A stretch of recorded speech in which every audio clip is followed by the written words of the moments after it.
While I was away on a trip, my daughter-in-law bought a $5,000 vase in my name. To compensate for the burden of having you in our lives, she wrote. The shock came when I tripled her rent. I'm glad to have you here. Follow my story until the end and comment the city you're watching from, so I can see how far my story has reached. The envelope trembled in my hands as I stared at the credit card statement. There it was, in stark black and white, $5,000 charged to Wentworth's fine. Antiques. I hadn't purchased anything from there. I hadn't bought anything that expensive in years. My heart pounded as I scanned the rest of the bill. Everything else looked normal. My grocery purchases, the monthly donation to the library, a few small indulgences at the bookstore. But that $5,000 charge stood out like a scream in a silent room. I reached for my phone with shaking fingers and dialed the credit card company.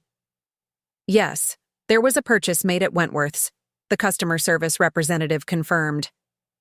It was picked up in person. The card was present and the purchase was authorized with your PIN. My PIN? That was impossible. I kept my PIN written down in my diary, hidden in my... The realization hit me like a slap. Natalie had been in my house while I was away visiting my sister in Maine.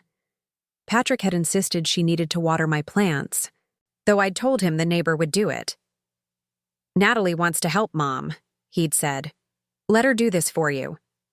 I hung up and drove straight to Wentworth's, the small, exclusive antique shop downtown. The bell jingled merrily as I pushed open the door, a sound that felt jarringly at odds with the sick feeling in my stomach. Mrs. Calloway, how nice to see you again, the owner greeted me warmly. Again? I'd never been in this shop in my life. Your daughter-in-law has excellent taste, he continued, oblivious to my confusion. That Ming Dynasty reproduction vase was one of our finest pieces. I forced a smile, though I felt anything but happy. Could you tell me when it was purchased? Last Thursday, around noon. Your daughter-in-law said it was a surprise for you, he chuckled. She mentioned you'd be thrilled. Thrilled. I nodded mechanically and asked for a copy of the receipt. The owner seemed surprised but complied. There at the bottom was my signature, or, rather, a reasonable facsimile of it. I drove to Patrick and Natalie's house. My house technically, since I owned it and rented it to them at a fraction of what it was worth. I'd bought the property as an investment years ago, and when Patrick and Natalie were struggling financially after their wedding, I'd offered it to them at a rate they could afford. Just until you get on your feet, I'd said. That was 5 years ago. The house looked immaculate as always. Natalie prided herself on appearances. I knocked and she answered, her perfect smile faltering slightly when she saw me. Anne, what a surprise. Patrick's not home from work yet. I'm not here to see Patrick, I said, stepping inside without waiting for an invitation. I'm here about this. I held up the receipt. Her expression didn't change, but something flickered in her eyes. Oh, that. Surprise! She smiled, but it didn't reach her eyes. It's in the living room. There it was, displayed prominently on the mantel. A blue and white vase, ornate and undeniably beautiful, and undeniably not mine. Why would you buy this in my name? I asked quietly. Natalie's smile thinned. I left you a note with it. Didn't you find it? I hadn't been home yet, having gone straight from the credit card company to the antique shop to hear. What note? She sighed as if I were being difficult, and walked over to a drawer in the side table. She pulled out a cream-colored envelope and handed it to me. Inside was a card with flowing script. To compensate for the burden of having you in our lives, the least we could do. Natalie. The words hit me like physical blows. Burden. The least we could do. Each syllable dripped with contempt. I don't understand, I whispered, though I was beginning to understand all too well. It's simple, Natalie said, her voice light but her eyes cold. You've done so much for us, letting us stay in this house practically for free. It must be such a burden for you to help us out. I wanted to give you something in return." Her words were honey-coated poison. The vase wasn't a gift. It was a statement. A power play. And she'd bought it with my own money. I thought about the years I'd spent helping them. The reduced rent. The money I'd lent Patrick for his business venture that never got repaid. The countless hours of free childcare for their son, my grandson, while they went on weekend getaways. And this was how Natalie saw me. As a burden. I folded the note carefully and placed it back in the envelope. Something cold and determined settled. In my chest. "I see," I said, my voice steadier than I expected. "Thank you for clearing that up." I left without another word, the image of that vase, my vase, paid for with my money, burning in my mind. As I drove home, my thoughts weren't on the $5,000 or the fraudulent charge.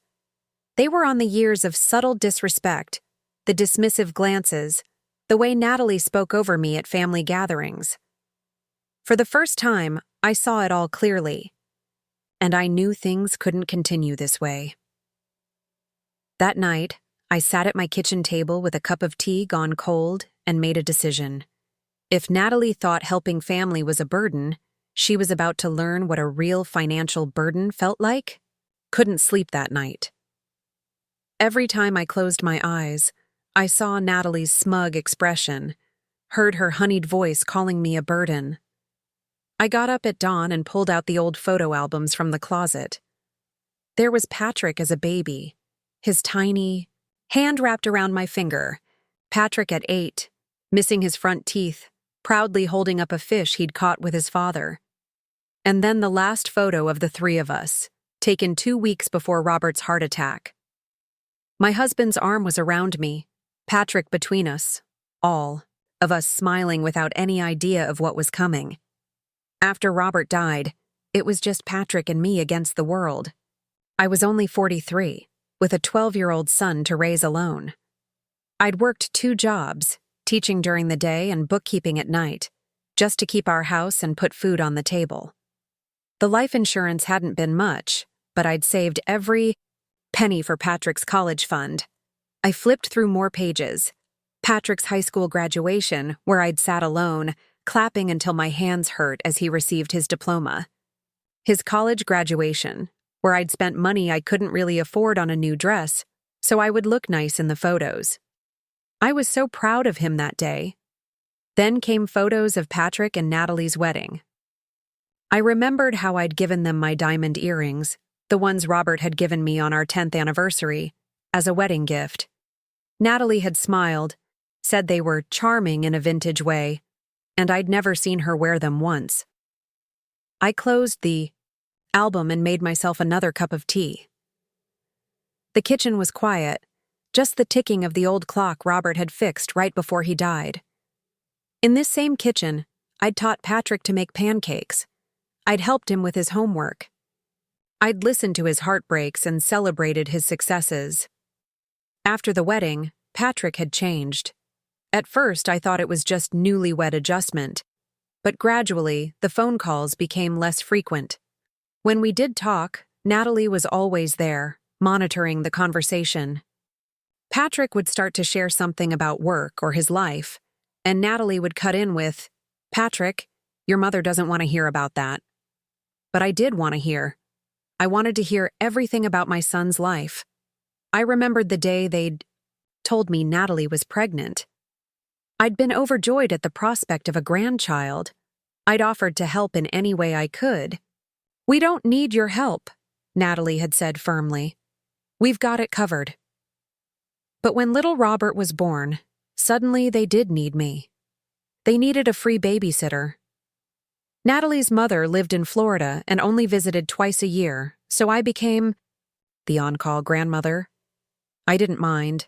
I loved spending time with my grandson. But it hurt when Natalie would return from her day out shopping or at the spa and barely acknowledge my presence. "Oh, you're still here," she'd say, as if surprised to find me in their home. after I'd spent 8 hours caring for their child. I sipped my tea and stared out the window at the sunrise. 5 years ago, when Patrick and Natalie were struggling financially, I'd offered them the rental property I'd bought with my retirement savings. It was a nice house in a good neighborhood, worth much more than the modest amount I charged them in rent. Just until you get on your feet, I'd said. But they never got on their feet, not really. Patrick's job paid well, but Natalie didn't work, and their expenses always seemed to exceed their income. Designer clothes, luxury vacations, the latest electronics. Meanwhile, I lived simply in the same house where I'd raised Patrick, driving a 10-year-old car and buying clothes on sale. I never complained. I was happy to help my son. But now I wondered if I'd done too much. Had I enabled a sense of entitlement? Had my generosity been mistaken for weakness? There had been small signs over the years, moments when Natalie's mask had slipped. The time she'd accidentally broken my mother's china teacup, the only thing I had left of my mother's. The way she rearranged my furniture when she visited, without asking, as if my taste was embarrassing. The comments about my clothes, my hair, my cooking, always delivered with a smile but designed to cut deep. That dress is so sensible, Anne. It's good you're comfortable with how you look at your age. Your hair is so consistent. You've had the same style for what, 20 years? This casserole is interesting. I guess cooking wasn't really emphasized in your generation. Each comment was a paper cut, small but painful. And over the years, they had accumulated into a wound that never quite healed. And then there was Patrick, standing by, saying nothing. Sometimes he'd give me an apologetic glance, but he never contradicted his wife, never defended me. My son, who I'd raised to be kind and respectful, watched silently as his wife chipped away at his mother's dignity. I finished my tea and washed. The cup, my movements automatic after years of the same routine. The house was quiet, too quiet. Sometimes I missed the chaos of having a child around, the noise and energy of family life. But what kind of family did I have now? A son who couldn't or wouldn't stand up for me. A daughter-in-law who saw me as a burden. A relationship that felt more like an obligation than a connection. And now this, a $5,000 vase purchased with my money, accompanied by a note that laid bare the contempt Natalie felt for me. It wasn't just about the money, though that was bad enough. It was about the years of disrespect, the small cruelties, the erosion of my place in my son's life. I picked up the phone and dialed a number I'd never thought I'd need. Henderson Law. Office, a pleasant voice answered. Yes, I said, my voice steady. I'd like to make an appointment with Mr. Henderson. It's about a rental property I own. As I hung up, I felt something I hadn't felt in a long time. The quiet strength of standing up for myself. It was time Patrick and Natalie learned that my generosity had limits, and that some lessons come with a price tag they weren't prepared to pay. Mr. Henderson's office smelled of leather and old books. The attorney himself was in his 60s, with silver hair and keen eyes that missed nothing. I'd known him casually for years. We belonged to the same book club, but I'd never needed his professional services until now. So, Anne, he said after I explained the situation, you want to know your options regarding the rental property? Yes. I folded my hands in my lap to keep them from trembling. Despite my determination, confrontation had never been my strong suit. I've been charging them well below market value for 5 years now. Mr. Henderson nodded and made a note. And there's no formal lease agreement? Just a month-to-month arrangement? That's correct. I wanted to keep it flexible in case they... I trailed off, not wanting to admit I'd hoped they'd eventually buy their own place. In case circumstances changed? Well, that actually works in your favor. He leaned back in his chair. As the property owner, you have the right to adjust the rent with proper notice. In this state, that's 30 days for a month-to-month tenancy. And there's no limit to how much I can increase it? I asked. Not in this county, no. Some places have rent control laws, but not here. He studied me for a moment. May I ask what you're considering? I hesitated, suddenly feeling self-conscious. Would he think I was being vindictive? But I reminded myself of Natalie's note, of the years of small cruelties, of my son's silence in the face of his wife's behavior. I was thinking of bringing it in line with market value, I said carefully. Mr. Henderson nodded. That's entirely reasonable. Let me look up comparable properties in that neighborhood. He turned to his computer, typed for a few minutes, then swiveled the screen so I could see. These are current rentals in that area.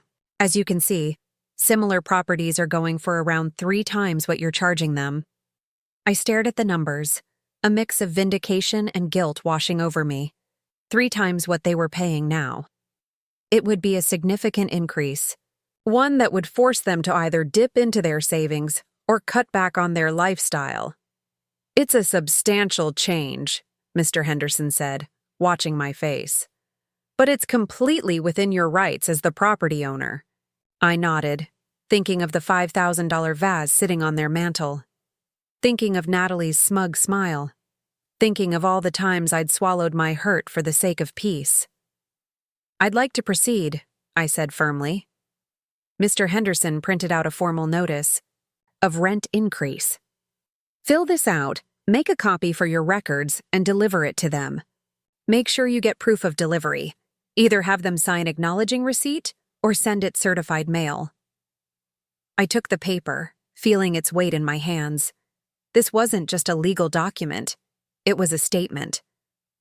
For the first time in years, I was standing up for myself. There's one more thing, I said hesitantly. The credit card charge, the vase. Mr. Henderson's expression grew serious. That's a different matter entirely.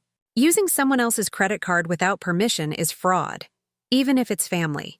You could file a police report. The thought made my stomach clench. As angry as I was, did I want to potentially see my son's wife arrested? What would that do to Patrick? To my grandson? I'm not sure I want to go that far, I admitted. He nodded understandingly. There are other options. You could dispute the charge with your credit card company, explaining that you didn't authorize the purchase.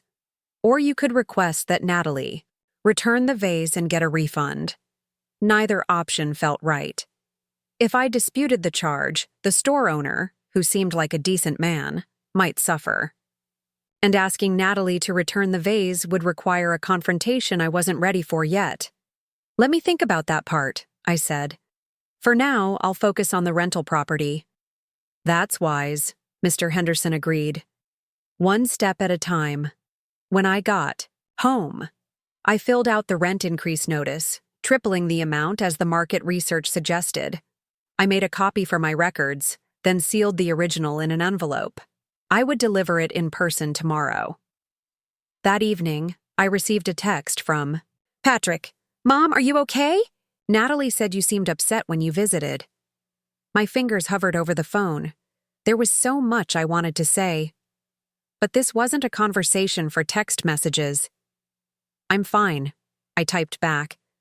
Just had some business to take care of. Okay. A pause, then. Love you, Mom. I stared at those 3 words, feeling a complicated mix of emotions. He did love me, in his way. But he had allowed his wife to disrespect me for years. He had stood by while she chipped away at my dignity, my place in their lives. Love without respect was a hollow thing. Love you too, I replied anyway, because despite everything, it was true. The next morning I dressed with care, a simple navy dress that I knew looked good on me, pearl earrings that had been a gift from Robert, light makeup. I wanted to feel strong, confident. I drove to their house, the envelope beside me on the passenger seat like a silent companion. Part of me was dreading the confrontation that might follow, but another part, a part that had been silent for too long, was eager for it. This wasn't about revenge. It wasn't even about the money. Not really. It was about standing up for myself, about saying, I matter. My feelings matter. My dignity matters. As I pulled into their driveway, I saw Natalie's car, but not Patrick's. Good. This was between her and me, at least for now. I picked up the envelope, checked my appearance in the rearview mirror, and stepped out of the car. With each step toward their front door, my front door technically, I felt more certain. For the first time in years, I was taking back control, and it felt right. Natalie answered the door in yoga pants and a designer tank top, her blonde hair pulled back in a perfect ponytail. Her expression shifted from surprise to wariness when she saw me. "Anne, I wasn't expecting you. I need to speak with you," I said, my voice steadier than I expected. "May I come in?" She hesitated, then stepped aside.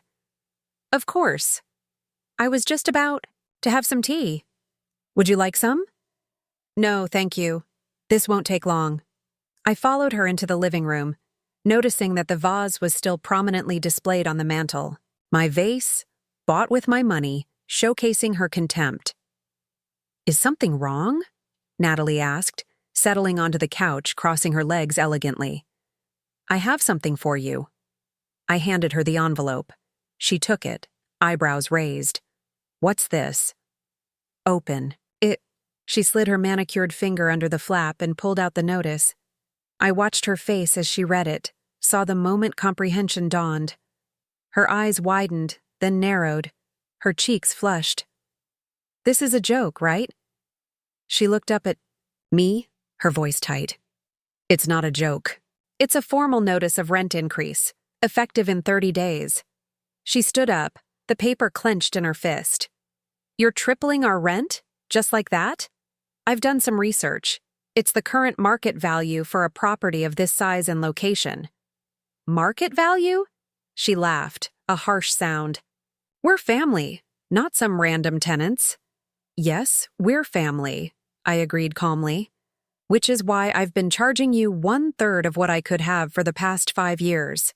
I've been subsidizing your lifestyle, Natalie. And I've done it gladly, because I wanted to help Patrick. But things change. This is about the vase, isn't it?" She crossed her arms. "I was doing something nice for you, and now you're punishing us." "Nice?" I raised an eyebrow. "You used my credit card without permission to buy yourself a $5,000 decoration and left a note calling me a burden. That's not my definition of nice." Her face hardened. "You've always been so judgmental. Nothing we do is ever good enough for you." I almost laughed at the absurdity of it. I, who had given and given without complaint, was being called judgmental by the woman who criticized everything from my clothes to my cooking. "This isn't about judgment," I said. "It's about respect and boundaries." "Patrick will never agree to this," she said, waving the notice. "When I tell him what you've done—" "By all means." "Tell him," I interrupted. "Tell him everything, including how you used my credit card and what you wrote in that note." Something flickered in her eyes. Uncertainty, perhaps even fear. Had she not told Patrick about the vase? About the note? The front door opened, and Patrick's voice called out, "I'm home. The meeting finished early." Natalie's gaze darted to the hallway, then back to me. "Don't do this," she said, her voice low and urgent. "Think about what it will do to the family." Before I could respond, Patrick appeared in the doorway. "Mom, what a nice surprise." He came over and kissed my cheek, then noticed the tension in the room. "What's going on?" Natalie quickly folded the notice and slipped it into her pocket. "Nothing important. Your mom just stopped by to chat." I looked at her, then at my son. In that moment, I had a choice.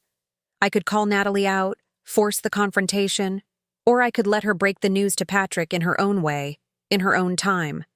"Actually," I said, "I came to deliver something, a notice that I'm adjusting the rent to reflect current market value." Patrick's face registered confusion. "Adjusting the rent? By how much?" "It's going up to $3,600 a month," I said, watching his expression. His eyes widened. That's triple what we're paying now." Yes, I confirmed. I've been subsidizing your housing costs for 5 years. I'm not in a position to do that anymore. But Mom, that's… Patrick ran a hand through his hair, looking bewildered. That's a huge increase. We can't afford that on such short notice. You have 30 days to make arrangements, I said, keeping my voice gentle but firm. I'm sure with both your incomes you'll manage. Natalie made a small sound, and Patrick glanced at her. Natalie doesn't work, he reminded me, as if I might have forgotten. Perhaps it's time she considered it, I suggested. Natalie's face flushed with anger. This is outrageous. You can't just blindside us like this. We have a child. Yes, little Robert, my grandson. I smiled, genuinely fond of the 4-year-old who bore my late husband's name. How is he? He's fine, Patrick said automatically, still looking stunned. Mom, can we talk about this? There must be some misunderstanding. There's no misunderstanding, I said. I've been charging you well below market rate for years. That was my choice, and now I'm making a different choice. It's my property, and this is a business decision. Business decision? Natalie's voice rose. We're your family. Yes, and families should respect each other, I replied, looking her directly in the eye. Families shouldn't take advantage of each other. Patrick looked between us, confusion etched on his face. What's really going on here? Did something happen? Natalie stepped forward quickly. Nothing happened. Your mother is just being difficult. Actually, I interrupted. Something did happen. Why don't you show Patrick the vase, Natalie? The one on the mantel. Tell him where it came from. Show him the note you left with it. Patrick turned to look at the vase, then back at his wife. What vase? What note? Natalie's face had gone pale. It's nothing, just a misunderstanding. It's a $5,000 vase that Natalie purchased using my credit card without my permission, I said quietly. And she left a note saying it was to compensate for the burden of having me in your lives. The silence that followed was deafening. Patrick stared at Natalie, then at the vase, then back at his wife. Is that true? He asked finally, his voice barely above a whisper. Natalie's face crumpled, tears suddenly welling in her eyes. You don't understand. She's twisting everything. I was trying to do something nice. By stealing from my mother? Patrick's voice was incredulous. I wasn't stealing. I was going to pay her back. And the note wasn't serious. It was just a joke. Natalie's voice had taken on a desperate edge. Show him the note, I said quietly. Natalie didn't move. I walked over to the mantel, reached behind the vase, and pulled out the cream-colored envelope that was still tucked there. I handed it to Patrick. He read it, his face growing increasingly pale. When he looked up, his eyes were filled with confusion and hurt. Natalie, how could you write this to my mother? She's exaggerating, Natalie insisted, tears streaming down. Her face now. It wasn't meant that way. Your mother has always been so critical of me, always judging everything I do. Stop, Patrick said, his voice firm. Just stop. He turned to me, his expression a mixture of shock and apology. Mom, I had no idea. I'm so sorry. The room felt charged with a heavy silence. Patrick stood between us, still holding Natalie's cruel note in his hand, his face a mask of confusion and hurt. I think you both need to talk, I said quietly. I'll go. No, Mom, wait. Patrick's voice stopped me as I turned to leave. Please stay. I want to understand what's been happening. Natalie wiped at her tears, her perfect makeup now smudged. This is all a misunderstanding, she insisted. Anne is blowing everything out of proportion. Am I? I asked, my voice steady. Tell me, Natalie, how should I interpret someone using my credit card without permission and leaving a note calling me a burden? Patrick looked at his wife, waiting for her answer. Natalie's expression shifted, her tears suddenly drying up. Fine, she snapped. You want the truth? I'm tired of pretending. Your mother has been holding this house over our heads for years, Patrick, always dropping little hints about how generous she is, how much she's helping us. I began. But Natalie cut me off. You don't have to say it out loud. It's in every look, every sigh. Poor Patrick and Natalie. They can't manage on their own. Her voice was bitter. So yes, I bought the vase. I wanted something nice for our home, something that showed we weren't charity cases. Patrick shook his head, looking bewildered. Mom has never made me feel that way. Because you're her precious son, Natalie said, her voice dripping with sarcasm. But I'm just the interloper who took you away from her. I watched the scene unfold, feeling strangely detached. It was as if years of hidden resentment were finally spilling out like poison from a lanced wound. That's not true, I said calmly. I've only ever wanted Patrick to be happy. I've tried to welcome you into our family, Natalie. By judging everything I do? By criticizing my parenting, my housekeeping, my choices? I blinked, genuinely confused. When have I ever criticized you?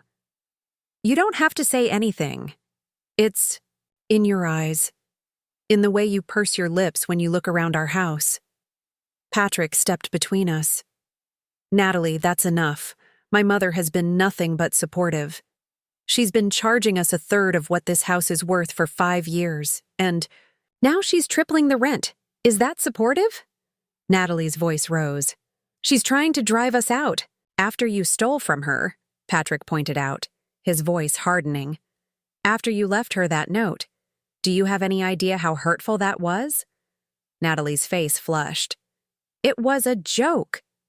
It wasn't funny, Patrick said firmly. And it wasn't a joke. You meant it. A tense silence fell. I looked at my son, really looked at him, and saw something I hadn't seen in years. The strong, principled young man I'd raised, not the passive husband who deferred to his wife in all things. There's more, I said quietly. They both turned to, look at me. This isn't just about the vase or the note. It's about years of small cruelties, of being made to feel unwelcome in your lives except when you needed something from me. I took a deep breath. It's about being treated like a convenience, not a mother or a grandmother. Patrick's face fell. Mom, I never meant to make you feel that way. I know you didn't, sweetheart, but you allowed it to happen. You stood by while Natalie made comments about my clothes, my hair, my home. You said nothing when she rearranged my furniture during visits as if my taste was embarrassing.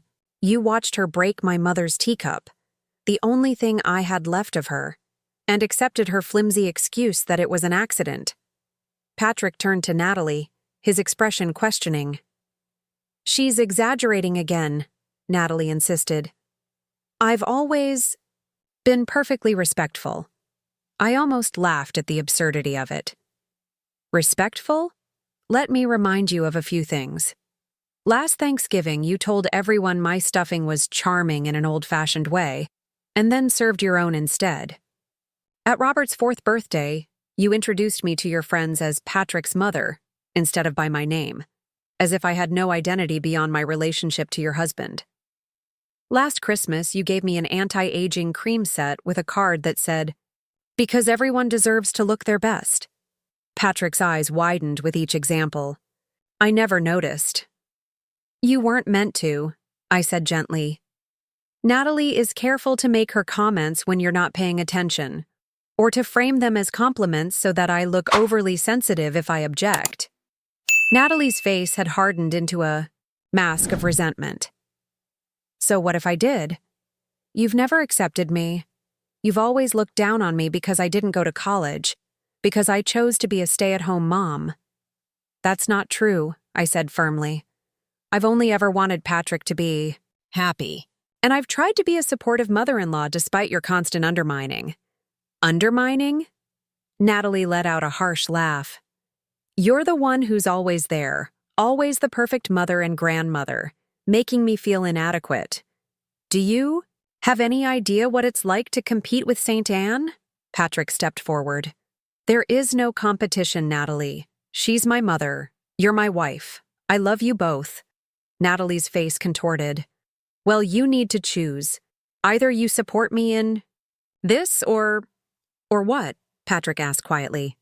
Or I'll take Robert and go to my mother's, Natalie said, her tone threatening.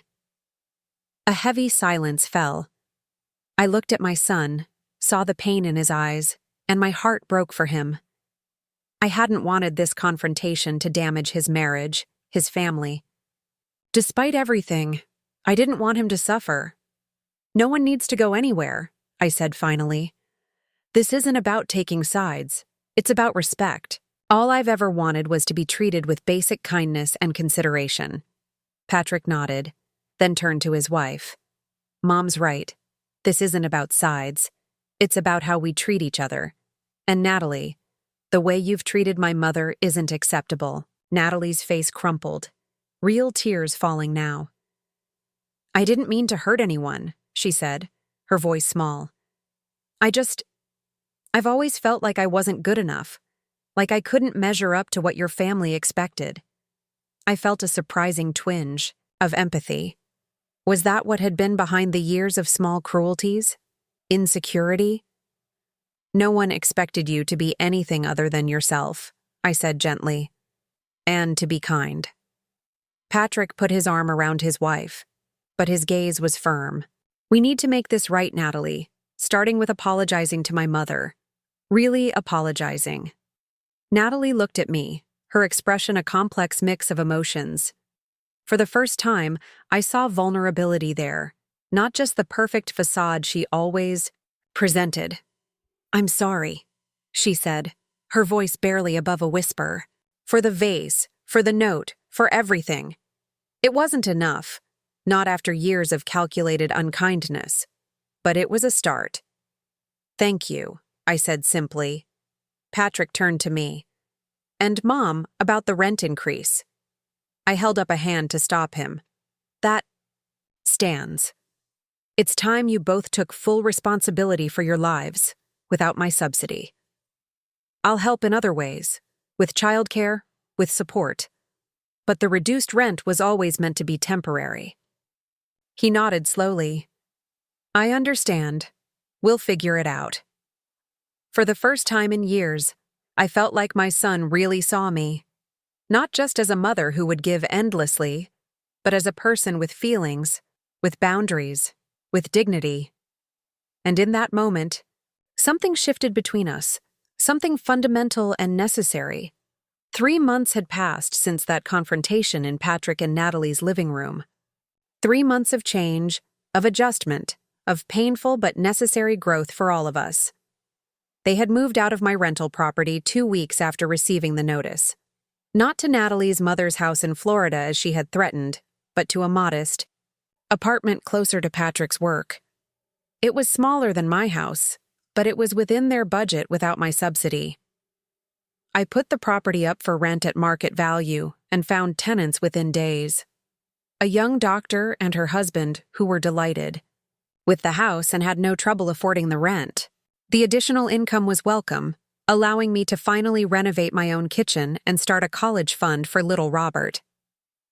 Patrick had called me the day after they moved, his voice tentative. Mom, can we have dinner this weekend? Just the 2 of us? We met at a small Italian restaurant we both loved. When he arrived, I was struck by how tired he looked, but there was something else in his expression, a new maturity perhaps. How are you? I asked as we settled at our table. Busy, he admitted. The apartment is smaller, so we had to downsize a lot. And Natalie? He hesitated. Natalie is looking for a job. I raised my eyebrows in surprise. Natalie had always insisted that being a stay-at-home mom was her calling, despite the fact that Robert was in preschool 5 days a week. She has an interview at a design firm next week, Patrick continued. She's actually excited about it, says she needs something that's just hers. That's wonderful, I said, and meant it. Perhaps having her own career, her own identity beyond being Patrick's wife and Robert's mother, would give Natalie the confidence she seemed to lack, the confidence that had driven her to belittle others. Patrick reached across the table and took my hand. "Mom, I owe you an apology. A big one." "Patrick." "No, please let me say this." His eyes were earnest. "I let you down. I was so caught up in my marriage and trying to keep Natalie happy that I ignored how she was treating you.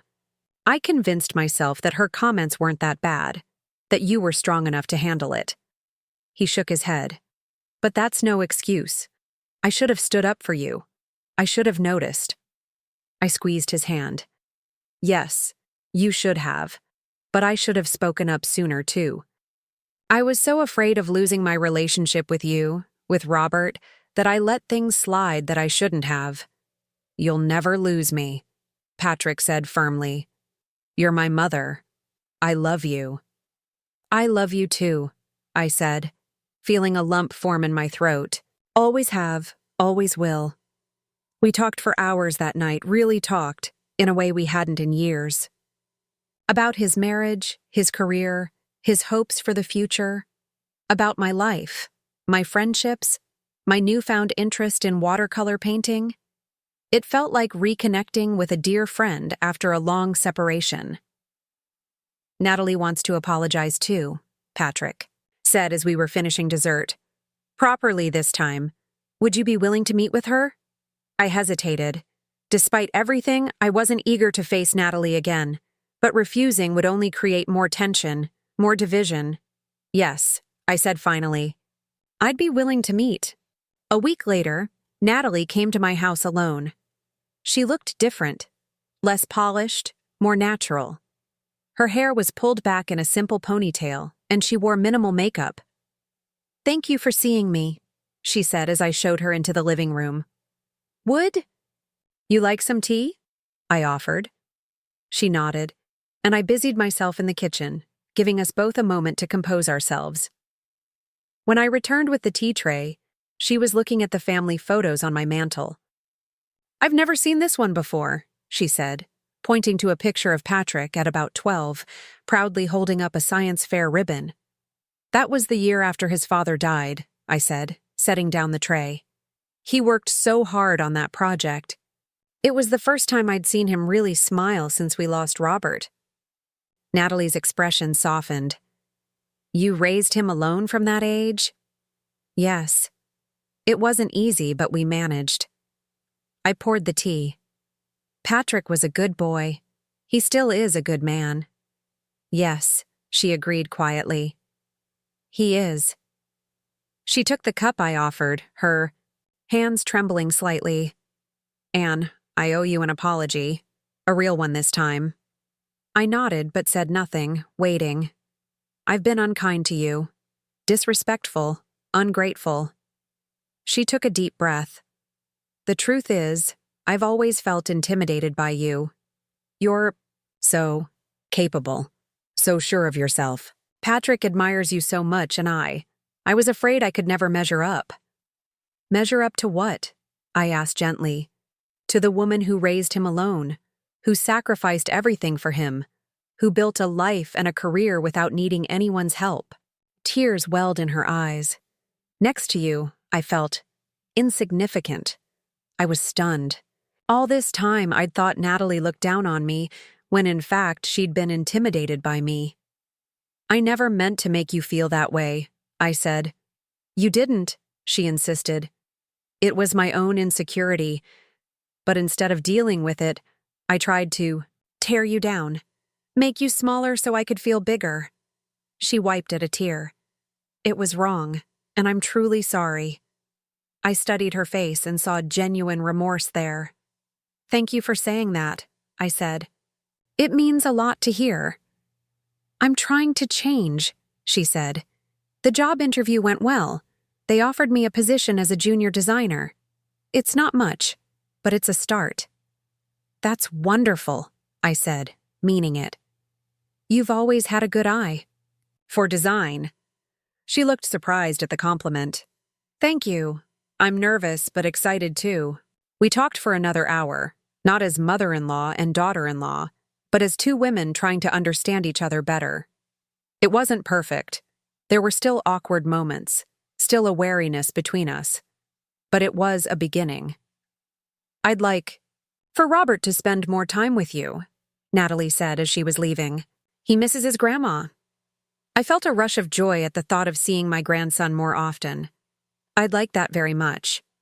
6 months later, I sat in the audience at Robert's preschool graduation, watching as the 5-year-olds marched proudly across the small stage in paper caps.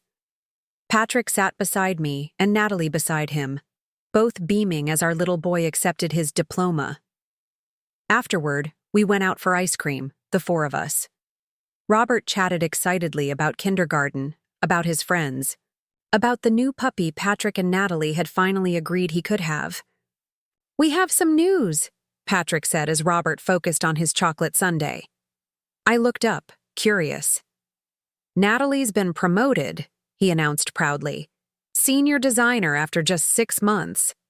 "That's amazing," I said, turning to Natalie. "Congratulations." She smiled, a genuine smile without a trace of the old resentment. "Thank you. And there's more." She glanced at Patrick, who nodded encouragingly. "We're buying a house, a small one, but it's ours." "With both our incomes, we qualified for a mortgage," Patrick explained. "We close next month." I felt a surge of pride in both of them. They were standing on their own feet, building their life together without depending on my subsidy. It was all I had ever wanted for them. "That calls for a celebration," I said. "Maybe I could host a housewarming party. Once you're settled?" "We'd like that," Natalie said, and I could tell she meant it. As we walked to our cars, Robert slipped his small hand into mine. "Grandma, can I come stay at your house next weekend? Daddy said you have paint now." "I do have paint," I confirmed, smiling down at him. "Watercolors. Would you like to learn how to use them?" He nodded enthusiastically. "Mommy says you're really good." I glanced at Natalie, surprised. She shrugged, looking slightly embarrassed. "I saw your painting in the hallway, the one of the sunset. It's beautiful." "Thank you," I said, touched by the sincere compliment. Patrick helped Robert into his car seat, then turned to me.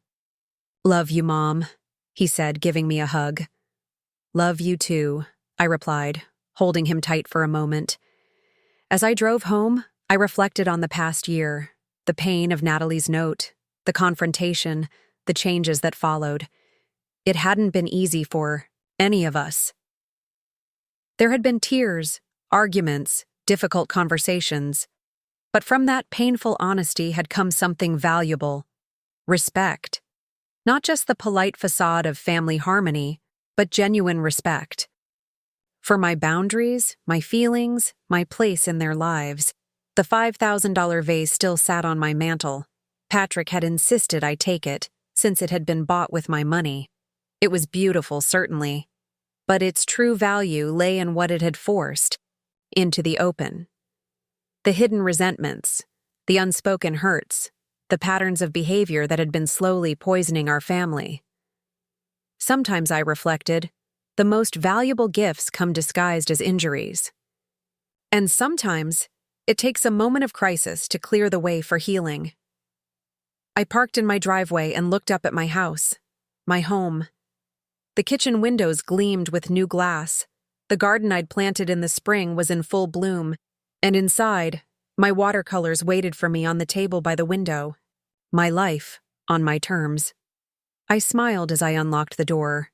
The price of ingratitude had been high, but the rewards of honesty, of standing up for myself, were proving even greater, and that was worth more than any vase, any property, any amount of money could ever be. Now I'm curious about you who listened to my story. What would you do if you were in my place? Have you ever been through something similar? Comment below, and meanwhile, I'm leaving on the final screen 2 other stories that are channel favorites, and they will definitely surprise you. Thank you for watching until here.